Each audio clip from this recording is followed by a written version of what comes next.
We usually picture Lucifer as a beautiful, sophisticated angel, one who rebelled against God, was cast out of heaven, and became the evil Satan. His name shows up everywhere in modern culture, in classic movies, comics, TV shows, Sunday morning sermons, and even casual conversation. Lucifer has become just another word for Satan. Search either name online and the two figures are virtually inseparable. But there's a problem. There is no biblical character named Lucifer. So, how did Satan get this name? Art in the Bible exists to point to Jesus through the study of God's Word, art, and art history. If you enjoy and benefit from this resource, please like the video, subscribe to the Art and the Bible YouTube channel, and subscribe to the Art and the Bible Substack. Please also consider a donation via Venmo or buy me a coffee to support the work. See the links on the homepage and in the description. The Bible does contain a figure called Satan, meaning the adversary or accuser. This character appears in the Hebrew Bible and the New Testament, and when it does, the definite article "the" typically appears before the word Satan. Job chapter 1 from the Hebrew Bible and Romans chapter 16 from the New Testament are good examples. But even more remarkable, other figures in the Bible are also described as Satans, notably the angel of the Lord in Numbers chapter 22.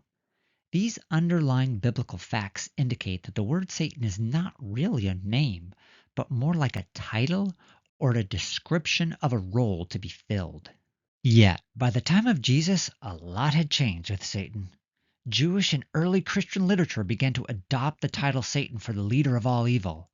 He's the tempter of Jesus in the Gospels and is symbolized as the devil, the serpent, and the great red dragon of the book of Revelation. But nowhere does the Bible introduce another character named Lucifer and tell us that he is the Satan. So where did we get Lucifer?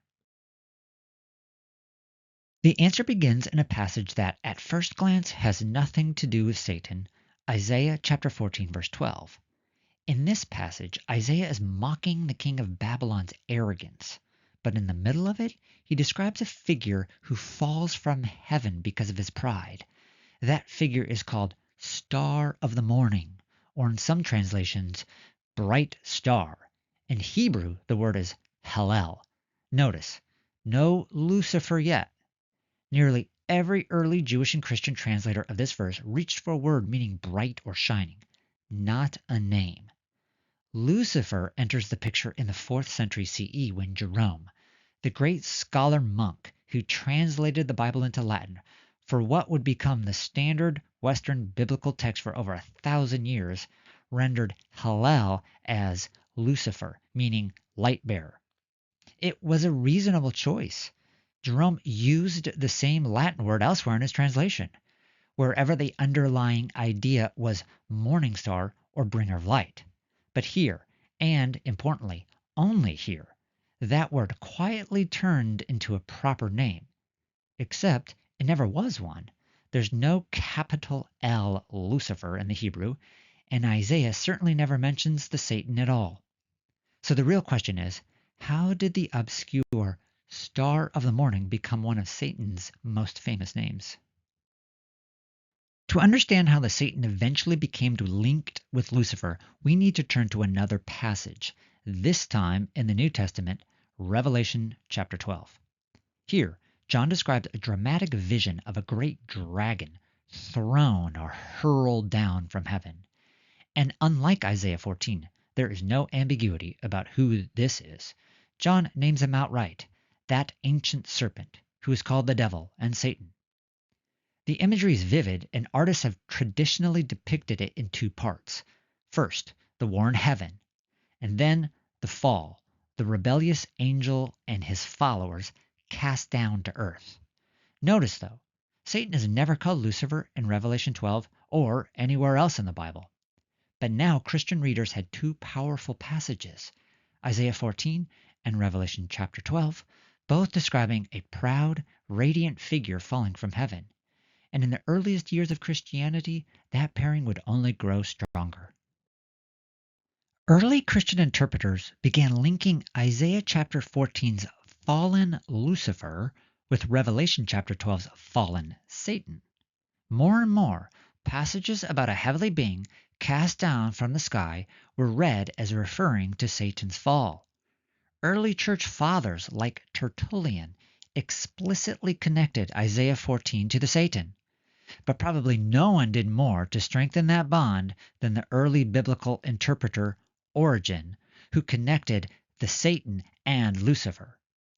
Once Isaiah's Helel had become the Latin Lucifer, and Isaiah's fallen figure had been reinterpreted as Satan, the pieces converged. The Hebrew Helel, the Latin Lucifer, and the Satan were now understood as the same being. Lucifer was no longer just a word in a Bible translation. It was becoming a name for Satan himself, and artists would soon cement the pairing into place. The identification that had developed through centuries of textual interpretation was gradually made visible in Christian art. Artists treated Lucifer and Satan as interchangeable, the same fallen figure, just two names. In fact, the two became so entwined in visual tradition that, without a label, it's often impossible to tell whether an artist intended to portray Satan or Lucifer. One way to tell the two apart is to recognize a tradition that emerged. Lucifer as the name for a beautiful angel in heaven, before his fall, a figure who became Satan only after he rebelled and was cast down to the earth. Take this 12th century illustration, for example. Lucifer is shown in parallel with the archangel Michael, the two of them flanking a seated God the Father. However, there are exceptions to this tradition. In some medieval manuscript illustrations, Lucifer is explicitly labeled as the ruler of hell, as in this remarkably animated, imaginatively torturous 12th century illustration. Here, Lucifer, also labeled as Satan, cradles the Antichrist in his lap as he sits enthroned on a mass of demons, who are themselves devouring the damned. What had begun as an interpretation of biblical texts was now becoming a visual reality. Three enormously influential works finally sealed the connection between Satan and Lucifer.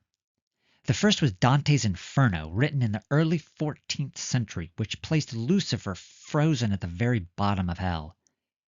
The next two appeared roughly 300 years later, within about 60 years of each other. First, the King James Version of the Bible, published first in 1611, retained Jerome's Lucifer in Isaiah 14, verse 12. That choice helped solidify Lucifer as a proper name in English, rather than translating the Hebrew as Morning Star or Shining One, as it is in almost every translation in English today. Then, in 1667, John Milton published Paradise Lost, his epic poem on humanity's fall, which explicitly identifies Satan with Lucifer.